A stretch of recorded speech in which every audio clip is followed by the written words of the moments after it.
Hello, this is Sammy Ayo with SAA Services, LLC. I have a welding shop, and I also do tractor services, lawn care. I do handyman work, carpentry, whatever I need to do to make a living. Today, I'm going to be repairing my customer's 2003 Harley Davidson motorcycle tank. My customer and his motorcycle had a bad day, and as you can see, he did some damage, and he needs his these 5 holes in his gas tank repaired. I've already started removing the paint before I started this video, but I figured I'd make a YouTube video out of this. So what I'm going to do is I'm going to continue cleaning these holes off, and I'm going to TIG weld all 5 of these holes, and he's going to have to do the body work on it later, get all the dents and stuff out. But I'm just going to TIG weld these holes up for him, and so that he can get his body work done and clean his gas tank up and put it back on his motorcycle and hopefully get him back on the road.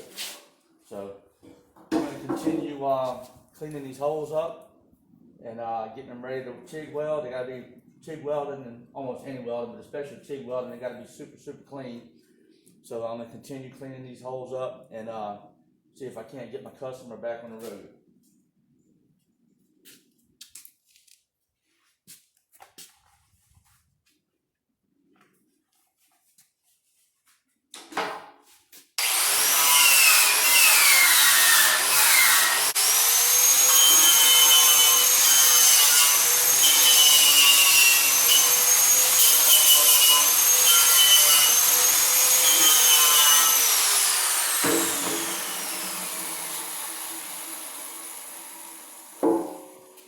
So I have all his holes cleaned up, got all the paint removed from the nearby area.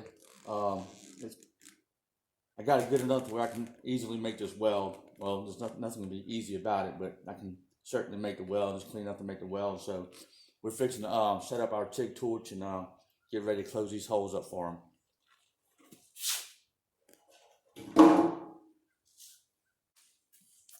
As I was saying, we're going to TIG weld these holes up on this motorcycle tank.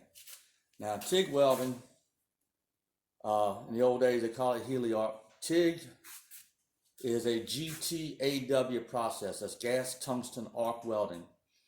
When you're TIG welding or gas tungsten arc welding or heliarc welding, like they called it in the old days, I think in the old days it was called heliarc welding because they used a helium gas quite often back in those days. Nowadays, primarily we use straight argon. I've seen helium used when we're welding something that requires a lot of amperage and a lot of heat. Helium does weld hotter than just straight argon. I've used a argon, CO2, and helium mixed in the military, federal government military contracts to weld ballistic steel with. The metallurgists and the master welders, after they did the test, found out that they got a better weld, the mechanical properties they wanted out of the weld with the helium mix. Anyway, we're going to TIG weld this. Now, TIG welding, like any welding, is with a direct current. In most processes, like wire feed welding, which is either GMAW, your MIG wire, hard wire, or your FCAW, which is flux core. That's all wire fed welding. Your stick welding, SMAW, that's welding with a regular electrode, stick electrode. They'll call it a stick rod, but it's not. A welding rod is for TIG welding, what we're going to do here. When you welding with a stick rod, when they say stick rod welding, that's actually an electrode. In this instance, for TIG welding, this tungsten is our electrode. The difference between welding with a TIG and welding with wire feed or stick welding, SMAW, is on those processes, your base metal is negative and your wire or your welding electrode is positive. In this case, with TIG welding, your base metal is positive, and your electrode, which is your tungsten here, is negative. So this is going to create your current, but it's not going to burn like your wire and your SMAW welding electrode will. So we're going to put this tungsten, which is our electrode, in our TIG torch here. This is called a TIG torch. I got a number 8 cup on here because I want to get a good flow around my puddle. And we're going to stick this tungsten sticking out about 1/2 inch or so. I've grounded it to a very sharp point because it's going to be a very meticulous weld I'm making here. It's going to be very, very close quarters. I got to have a lot of control. So I got it a good point grounded on there. And this is going to help me control the puddle to fill these big holes with. This is not going to be an easy task. It's not a difficult task, but it's not going to be your typically easy weld to make. So anyway, well, let's get started, and I'll show you how I'm going to go about filling these holes up. Also, while I'm TIG welding, I'm going to be using a mild steel. This is your welding rod. This is for TIG welding. This is an ER70S-2 TIG rod. So I'm going to create a puddle with my TIG torch, with my tungsten. I'm going to create a puddle with it, and I'm going to fill that hole in with this TIG welding rod. Again, if you welding with SMAW, what everybody calls stick rod welding, that's actually your electrode. In this particular case, this is a welding rod. SMAW is a welding electrode because the electrode creates the current. This does not create a current. This creates the current. So we're fixing to start filling these holes up. I'm not sure how well it's going to turn out in this video. I'm trying to show you what the puddle looks like, but I'm going to do my best and try to give you a good idea of how TIG welding goes. I'm using a remote amperage control by my foot and try to control that heat.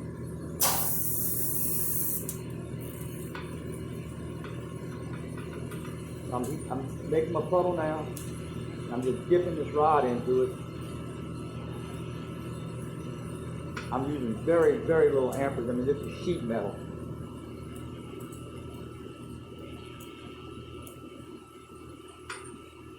But I'm using a smaller hole here to show you all.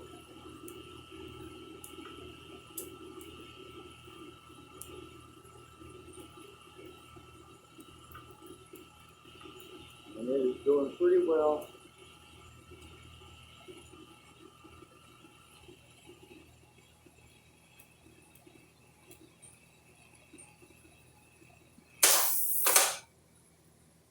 And we have successfully filled one of his holes so far.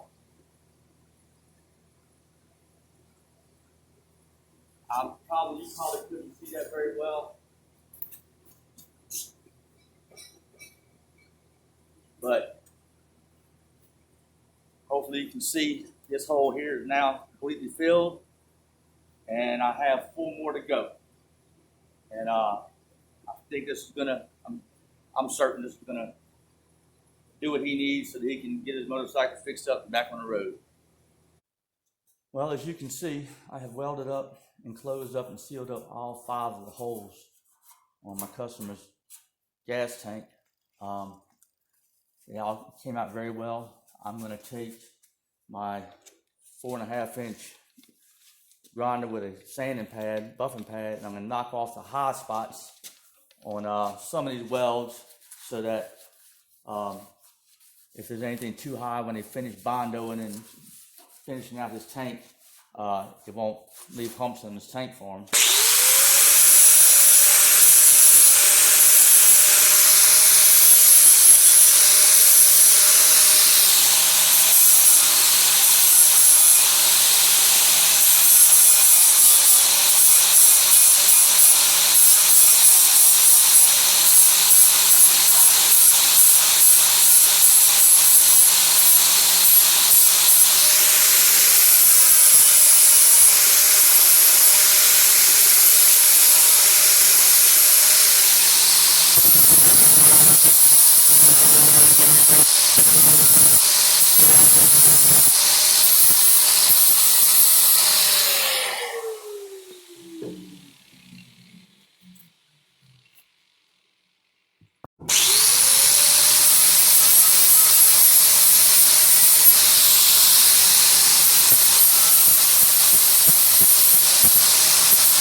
So I'm not going to take any more off than that. That's enough to where when he finish it up and bondo it, we should have a nice smooth tank like the other side of the tank.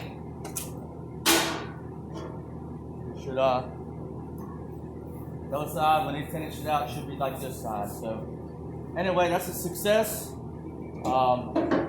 That's how you TIG weld. That's how you fill out holes on sheet metal, especially stuff like motorcycle tanks, anything thin like that. You do that with a GTAW process TIG. And I hope this video was helpful and informative for you.